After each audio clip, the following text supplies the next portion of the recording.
The bag was not supposed to be there. That was the thought that struck Elias first. Not excitement, not disbelief, not the particular dizziness of a man whose luck has just reversed itself in a single moment on a forgotten forest road. The thought was simply, this was not supposed to be here. And underneath that thought, quieter and already beginning its slow work. But it is here, and it is mine, and everything is going to be different now. He almost missed it. He had been walking for 11 hours. 11 hours on roads that had gone from cobblestone to packed earth to the kind of faint, overgrown track that suggested the road had simply given up at some point and reverted to nature, leaving only the faintest impression of itself in the flattened grass and the parted undergrowth as evidence that other feet had once come this way. He was 35 years old and he had been walking roads like this one for most of his life, the roads between the places where work was, carrying whatever he could carry and leaving whatever could not be carried, moving from season to season and town to town with the patient, economical movement of someone who had long ago made peace with the idea that arrival was always temporary. His name was Elias. He had medium-length dark brown hair that the wind had arranged into something he had stopped trying to correct around the third hour, and a short beard that had grown past the point of intention and not yet reached the point of distinction, and expressive brown eyes that had the quality, rare in a face as weathered as his, of genuine openness, of someone who was still, despite everything the road had done to him, interested in the world and the people he found in it. He wore a simple beige linen shirt that had been washed so many times it had achieved a softness that new cloth never had, brown trousers with a patch on the left knee that he had sewn himself during a storm in a barn somewhere north of the city he could no longer remember the name of. His boots were worn in a way that only years of walking produce, shaped to his feet, telling the story of every road they had traveled. On his back was a small backpack that contained everything he owned, a change of clothes, a tin cup, a knife, a notebook in which he occasionally wrote things down and more frequently drew the faces of people he met, and enough bread and dried fruit to get him to the next town if the next town was where he thought it was. He was thinking about bread, specifically. About how much of it remained and how far the remaining amount would need to stretch and whether the faint smell on the air was the smoke of a village chimney or simply the particular smell of a wet forest drying in the late afternoon sun. He was thinking about bread and walking and the specific, low-grade ache in his left heel that had been developing since midday and that required attention before it became something worse, and he was not thinking about gold or treasure or the reversal of fortune because those were not things that Elias allowed himself to think about on the road, because the road was long enough without the additional weight of hoping for something that was not going to arrive. And then his foot caught on something and he looked down. It was half buried in the roots of an ancient oak tree, the tree so large and so old that its roots had broken the surface of the earth in great ridged waves, like the back of something enormous sleeping just beneath the ground. Between two of these roots, pressed into the dark soil as if it had been placed there with deliberate care by someone who knew exactly where they were putting it and who expected to come back, was a bag. Old leather, dark with age and moisture, about the size of a man's two hands held together. Tied at the top with a cord that had gone stiff with years. Elias crouched. He looked at it for a moment with the careful attention of someone who has learned that things found on the road are not always what they appear to be and not always safe to pick up. The bag was heavy. He could see that from the way it sat, from the way it had pressed into the soft earth. He reached out and touched it and felt, through the leather, the unmistakable solidity of metal. He untied the cord. He opened the bag. The gold caught the last of the afternoon sun coming through the trees and it blazed. That was the only word for it, blazed, as if the coins were not merely reflecting the light but generating it, as if the light were coming from inside them rather than from the sun above. They were old coins, stamped with the faces of rulers whose dynasties had ended before Elias's grandfather was born, and they were numerous. He did not count them immediately but later, in the dark of the forest with his back against the oak tree and the bag in his lap, he counted 47 of them and each one was as heavy and as bright as the first. He sat there for a long time. His first thought, when the initial shock had subsided into something more manageable, was about his mother. She had died 4 winters ago in a small house in a village he had left at 17, and the house had been cold because he had not been able to send enough money to keep it warm and he had carried the weight of this failure in the specific, private way of people who blame themselves for things that are not entirely their fault but that feel like their fault entirely. He thought, she would have been warm. He thought, I could have kept her warm. The grief was old and familiar, and it moved through him and left the way old griefs do, not cleanly, but with the particular tenderness of something that knows its place. His second thought was about his childhood friend Thomas. Thomas, who lived in the village 2 days' walk from here. Thomas, who had been asking Elias for 3 years to stop traveling and come home and help him run the mill that was barely running on its own, and that could be something real if there were 2 of them working it. Thomas, who had a wife and 2 small daughters, and who had said, the last time they had seen each other, that the offer would stand as long as the mill did, but that the mill was not going to stand forever. Elias thought, Thomas. He thought, I can go to Thomas now. I can go home. He put the gold back in the bag. He tied the cord. He stood up. He began to walk faster.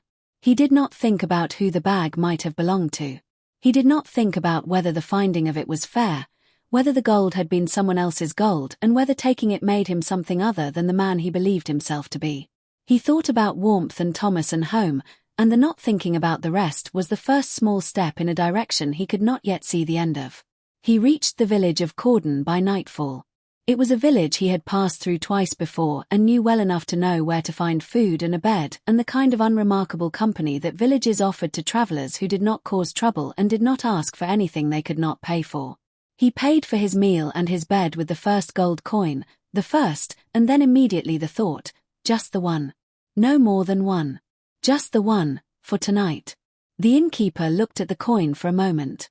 It was old and unfamiliar and worth considerably more than the meal and the bed. She looked at Elias and he felt, for the first time since the forest, a feeling that he did not immediately recognize but that would become, across the weeks and months that followed, the dominant feature of his interior landscape.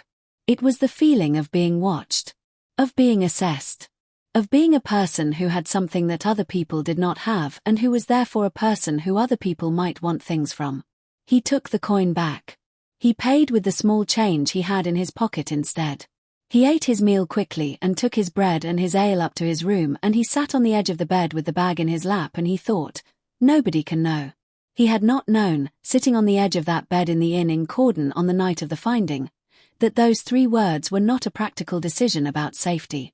They were the beginning of a new self, a self that was being constructed around the gold the way a shell is constructed around something soft, and that would, like all shells, eventually trap the thing it was supposed to protect. He slept badly. He woke at every sound. He checked the bag in the dark 3 times. In the morning he continued toward Thomas's village. He had decided to tell Thomas. Thomas was his oldest friend, had been his oldest friend since they were 7 years old, sharing a schoolroom bench and dividing their lunches with the automatic generosity of children who had not yet learned to calculate the cost of generosity. He would tell Thomas, and Thomas would help him think about what to do with the gold, how to use it wisely, how to be careful, how to build something real and lasting from this unexpected gift. He was 2 hours from Thomas's village when he met the old woman. She was sitting at the side of the road under a chestnut tree with a basket on her lap, and the specific quality of someone who was resting but who would walk when it was time to walk and who was in no hurry about the timing. She had white hair and dark eyes and the face of someone who had been paying very close attention to the world for a very long time and who found it, still, interesting. She looked at Elias as he approached and she said, not a greeting, not the usual words of a stranger on a road, but something more specific and more strange. Be careful what you feed, young man. Some hungers once started do not know how to stop. Elias paused. He looked at her. He said, I beg your pardon. She said, I mean nothing by it. I am an old woman resting under a tree. She smiled, a smile that held something in it that he could not interpret, and she looked down at her basket and she said nothing more. He walked on. He told himself she was simply an old woman who said strange things, and that the strangeness of it was the strangeness of coincidence and not the strangeness of warning. He told himself this convincingly enough that by the time he reached Thomas's village he had nearly forgotten the words. Nearly. The way you nearly forget something that has landed in the right place to grow. He found Thomas at the mill. Thomas was exactly as he had always been, broad and warm and immediate, the kind of person whose presence was itself a form of welcome before a word was exchanged. He looked at Elias with the relief and exasperation of someone who has been waiting longer than they expected and who is genuinely glad the waiting is over. He said, Elias, you look terrible. Come inside. They ate together in Thomas's kitchen. Thomas and his wife Marta, who had the practical warmth of someone who ran a household and 2 small children and who had heard about Elias for long enough to feel she knew him, and the 2 daughters who were 6 and 4 and who looked at this stranger their father was so glad to see with the frank assessment of small children who have not yet learned to disguise their opinions. Elias ate and talked and laughed in a way he had not laughed in months, the specific, unguarded laugh of someone who is safe and knows it. And then Thomas said, over the last of the bread, "So how are you actually?" And the question, the genuine question, the one that meant more than its words, sat in the kitchen between them. Elias opened his mouth to tell him. He had the words ready. He had been assembling them for 2 days on the road. "I found something, Thomas. In the forest, under an old oak tree. I found a bag of gold. And I need your help to think about what to do with it." He did not say them. What came out of his mouth instead was, "I am well. Tired. But well. I thought perhaps I might stay a few days if you can have me." He did not know, in the moment of the not saying, that he had made a choice. It felt like caution. It felt like the sensible management of information. It felt like the reasonable decision of a person who needed time to think before sharing something significant. It did not feel like the beginning of the end of a friendship that had survived 17 years of distance and hardship. But that is the specific horror of the decisions that unmake us. They do not feel, in the moment of making them, like unmakings. They feel like sense. He stayed 4 days with Thomas. 4 days in which Thomas talked about the mill and the plans he had and the things the 2 of them could build together, and Elias nodded and agreed and was present in his body at the table but absent in the specific interior way of someone whose attention is always, partly, on a bag hidden under the floorboard of his room upstairs. He had hidden it on the first night, with the careful, slightly desperate efficiency of someone performing an act they are not fully comfortable with but cannot stop themselves performing. On the 3rd day, Marta found him counting the coins. She had come upstairs to bring clean linen and had pushed open the door that was only half closed and had seen Elias sitting on the floor with the coins arranged in careful rows on the floorboard before him, his head bent, his lips moving slightly as he counted. He looked up. Their eyes met. The expression on his face, the expression of someone caught in something and who cannot immediately decide what the caught expression should be replaced with, was something Marta would remember for a long time after he left. He left on the 4th day. Earlier than he had said he would. With reasons that were technically true and that did not account for the real reason, which was that the house with the family in it and the gold in the floorboard was producing in him a specific and growing tension that he could not sustain much longer without either telling Thomas the truth or doing something he would regret. He said goodbye to Thomas at the gate. Thomas held his hand for a moment longer than a handshake and looked at him with the direct, clear gaze of someone who had known him too long and too well to be fooled entirely. He said, "You do not have to keep going, Elias. The offer stands." Elias said, "I know." He said, "Thank you, Thomas." He said it with the specific quality of someone who means something larger than what they are saying and who cannot say the larger thing. Thomas watched him go. He did not call after him. He was the kind of person who understood that some doors could only be opened from the inside. Months passed. Elias moved. He did not settle. The gold made settling feel dangerous, made the eyes of any landlord or neighbor feel like the eyes of someone who was calculating. He rented rooms briefly and left when the leaving felt safer than the staying. He spent the gold in small amounts, carefully, never enough to attract attention, never in the same place twice. He ate better than he had eaten before. He slept worse. He had no friends because friends asked questions and questions required answers and the answers required either the truth, which he could not tell, or lies, which were exhausting to maintain. He grew thin in the face and watchful in the eyes. The kindness that had been the most visible thing about him, the open warmth of the expressive brown eyes, the genuine curiosity about the people he met, had been replaced by something more calculating. He looked at people now the way he had once looked at roads, assessing the risk, measuring the distance, deciding whether to approach or avoid. People who passed him on the road sometimes felt, in the moment of passing, that they had been briefly and thoroughly examined and found either potentially dangerous or blessedly irrelevant, and they were not wrong. He had one encounter that broke through this, briefly. He had been in a city, large enough to be anonymous, which was what he needed, When he met an old man in a market square who was sitting on a low wall eating an orange with the specific, unself-conscious pleasure of someone doing exactly what they wanted to be doing and who needed nothing from the moment except the moment itself. The old man looked at Elias as he passed and said, "You carry a heavy bag, friend." Elias looked at him. The bag was not visible. He had it inside his coat, against his ribs, where he had been carrying it for the last 6 weeks because the rooms he rented no longer felt safe enough to leave it anywhere else while he slept. He said, "I carry what I carry." The old man looked at him with the specific, unhurried, completely comfortable attention of someone who had been observing human beings for a very long time and who was interested rather than alarmed by what he saw. He said, "That is true of all of us. The question is whether what you carry is carrying you." He ate another section of his orange. He did not look at Elias again. Elias walked away quickly. He told himself the old man was strange. He told himself it meant nothing. He walked 3 more blocks before he stopped against a building wall and stood there, breathing, with his hand pressed to the bag through the coat, feeling the coins that were inside it, and he was struck by the thought, the first genuinely clear thought he had had in months, that he could not remember the last time he had felt happy. Not contented, not safe, not relieved. Happy. The way he had been happy in Thomas's kitchen on the first night. The way he had been happy, sometimes, on long roads before the finding. The simple, available, completely free happiness of a person who had nothing much to protect. He had 47 gold coins. They were worth more than he had earned in the previous 5 years combined. And he was standing against a city wall, breathing too fast, watching every person who passed with the eyes of someone who expected to be robbed. He went back to the old man. The old man was still on his wall, still with the orange, or perhaps a second orange, it was not clear. Elias sat beside him. He said, after a moment, "How do you stop carrying something that you do not know how to put down?" The old man looked at him. He said, "You put it down." He said, "There is no how. The how is the putting down." He said, "Most people who ask how to put something down are really asking how to put it down without losing it. And that question has no answer."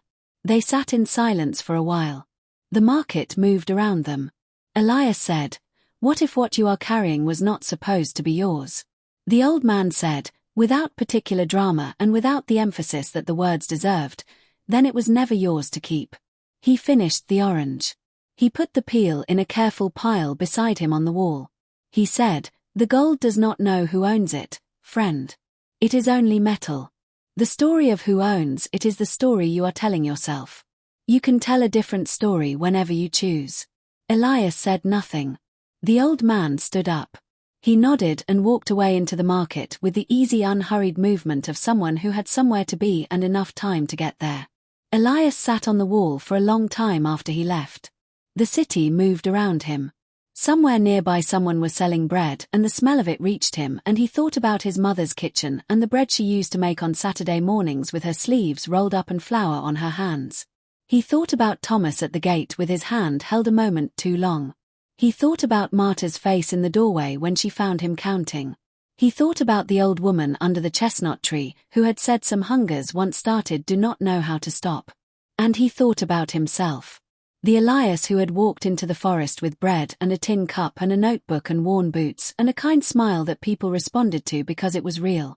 The Elias who had been genuinely interested in the faces of the people he met and who had drawn them in his notebook with the care of someone who understood that every face contained a story worth the attention it required. The Elias who had been poor and tired and had sometimes gone to bed hungry, and who had been, despite all of that, genuinely and freely happy in a way he could not access anymore from behind the weight of 47 gold coins pressing against his ribs. He reached inside his coat. He took out the bag. He held it in his lap and he looked at it.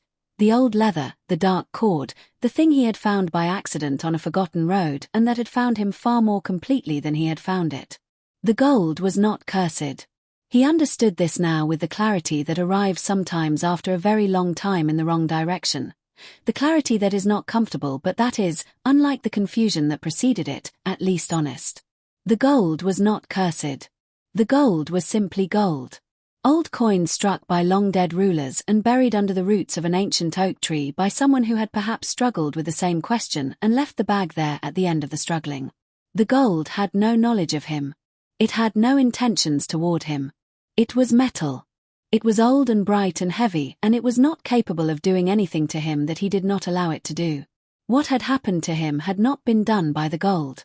It had been done by the hunger that the gold had awakened, the hunger that had always been there, quietly, and that the sight of 47 coins blazing in the afternoon sun had called forward and fed, and that he had continued feeding with every choice he made that protected the gold over the people. Every lie to Thomas was a feeding. Every room rented and abandoned was a feeding.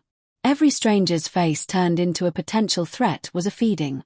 He had been feeding the hunger for months, and the hunger had grown exactly the way hungers grow when they are fed: larger, more demanding, less satisfied by what it had already consumed, and more desperate for what it had not. He had not been transformed by the gold. He had been revealed by it. The greed had not been installed in him by 47 coins in a leather bag under an oak tree. It had been in him already, waiting for sufficient cause to surface. The gold had been the cause. But the greed was his. Had always been his. And therefore, and this was the thought that hit him with the specific, physical force of something true arriving after a long time of something false, the greed was also his to refuse. He stood up. He put the bag inside his coat, in the place he had been carrying it against his ribs, and he began to walk. Not away from anything this time. Toward something. He walked to the edge of the city, and then along the road that led north, and then along the smaller road that branched east, and then along the track that he had walked 100 times in the other direction that led, eventually, to Thomas's village. It took him 2 days. He did not sleep much. He thought about what he was going to say. He arrived at Thomas's gate at dawn. He stood there for a moment looking at the mill and the house and the smoke beginning from the chimney that meant Marta was up and starting the morning. He pushed the gate open. Thomas came out of the barn before Elias had reached the door. He stopped when he saw him. He did not say anything for a moment. Then he said, "You look like you have been somewhere difficult." Elias said, "I have." He said, "I have been somewhere very stupid." He said, "Thomas, I have to tell you something. I have to tell you something that I should have told you months ago, and I need you to listen without." Thomas said, "Come inside." He said it the way he always said things, simply, directly, without the management of the moment that people sometimes apply to moments that feel significant. He said, "Come inside and Marta will make tea and you will tell me." Elias came inside. Marta made tea. The 2 daughters came down in their nightgowns and looked at this man with the tired face who was sitting at their kitchen table, and the older one said, "You look sad." And Elias said, "I was." He said, "I think I'm better now." He told Thomas everything. The forest and the oak tree and the bag and the coins. The lie at the dinner table and the gold in the floorboard and Marta in the doorway. The months of rented rooms and the watching eyes and the weight of the thing against his ribs and the market wall and the old man with the orange. All of it. He told it with the specific quality of someone who has been carrying something for a very long time and who is putting it down, and the putting down was both the telling and something more than the telling. Thomas listened. He did not interrupt. When Elias finished, Thomas sat with it for a moment and then he said, "You could have told me." Elias said, "I know." He said, "I know." Thomas said, "I would have helped you." Elias said, "I know that too." He said, "That was the problem. I knew you would help me and I did not want help. I wanted the gold to be mine. And the wanting it to be mine was what did the damage." Thomas was quiet. Then he said, "So what do you want to do?" Elias said, "I want to go back to the forest." He said, "I want to put it back." He said, "It was there for a reason I do not know and it is not mine and I have known this since the first night and I kept it anyway and I want to stop keeping it."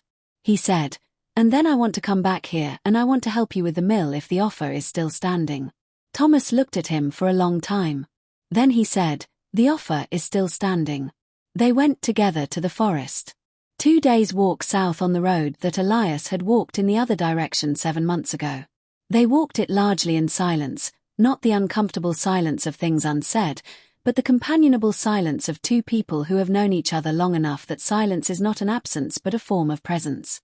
On the evening of the 2nd day they found the ancient oak tree with its enormous roots breaking the surface of the earth in great ridged waves.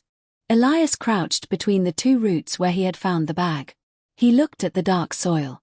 He pressed the bag into it with both hands, the way you press a seed into earth, deliberately, with the full intention of the planting and the full release of the thing being planted. He pushed it down until the leather was level with the roots around it, and then he sat back on his heels and he looked at it and he felt, and this was the unexpected part, the part he had not anticipated, not loss. Not the grief of giving up something valuable. He felt, in the specific and physical way of things that are felt in the body rather than thought in the mind, lighter. The way you feel lighter when you set down something you have been carrying for so long that the setting down reveals the weight you had stopped noticing. He stood up. He looked at Thomas. Thomas was watching him with the expression of someone who has just watched a friend do something real. He said, "Better." Elias said, "Yes." He said, "Much better." They walked home. Not the word for the direction they were heading, the word for the place that was there when they got there. He helped Thomas with the mill. He got up at 5 in the morning and he worked with his hands, and the work was good and the hours were long, and at the end of them he was tired in the clean way rather than the corrupted way, the tiredness of a body that had done something rather than the tiredness of a mind that had been carrying something. He ate Marta's food and he laughed at the daughters and he drew their faces in his notebook, the older one with her frank assessment and the younger one with her nightgown and her observation that he had looked sad. He drew them with the specific, patient care of someone who understood that every face contained a story worth the attention it required. He was getting the open warmth back. He could feel it returning in the specific way of things that were always there and that had simply been temporarily covered by something else. He thought sometimes about the old woman under the chestnut tree. He thought about the words. Some hungers once started do not know how to stop. He thought, she was right. And he thought, but some hungers, once you see them, can be starved. You stop feeding them and they diminish. They do not disappear entirely. The capacity for the greed was still in him and he knew it, and the knowing was itself a protection. The way knowing the name of a thing removes some of its power to surprise you. He could feel the hunger sometimes. He noticed it and he did not feed it, and it stayed where it was, small and named and manageable. He thought, one evening in the summer, about what the gold had actually given him. Not the coins, those were back in the forest under the roots of the oak where they belonged. What the experience had given him. He thought, it gave me Thomas back. Not back, forward. Thomas had always been there, patient as a mill wheel, turning without complaint, waiting for Elias to stop moving long enough to be where he was. The gold and the greed and the 7 months of losing himself and the 2-day walk back and the honest telling in the kitchen. All of it had ended with him finally, genuinely, irreversibly here. Not passing through. Here. He thought, that is perhaps the most expensive thing I have ever bought. He smiled. The smile was the old smile, the open, genuine, kind smile of a man who was interested in the world and in the people he found in it. The smile that had been the first thing to go and the last thing to return, and that was, now that it was back, indistinguishable from what it had been before, except that Elias knew something about it now that he had not known before. He knew what it cost. He knew what it was worth. And the knowing made it, if anything, more real than it had been when it was simply the natural expression of a man who had not yet been tested. There is a moral in this story that is as old as the story itself. It does not belong to any single tradition or any single telling. It has been arrived at independently by every culture that has ever told a story about gold and greed and the specific human capacity for destroying the things we love in the pursuit of the things we want. The moral is this. What you find on the road is not always what you think you have found. The gold was not a gift. The gold was a question. And the question was not what will you do with this wealth, it was who will you be now that you have it. Elias answered the question badly for 7 months and then answered it correctly on a market wall in a city he will not visit again, and the correctness of the second answer did not erase the badness of the first, but it did, eventually, repair most of what the first had broken. The greed was not the gold's fault. The gold was old and heavy and bright and innocent of everything. The greed was Elias's. The greed was always human. And the choosing to refuse the greed, the specific, daily, unglamorous, always available choosing to refuse it, was also always human. That is the treasure. Not the coins. The choosing. It is buried in all of us. It does not need to be found. It needs to be used. This story is shared for educational and entertainment purposes only and is a work of original fiction. All characters are fictional. All individuals are treated with respect. The moral: the gold was never cursed. Greed was. What we choose to feed grows. What we choose to starve diminishes. The richest treasure any person carries is not what they find on the road but what they refuse to let the finding take from them.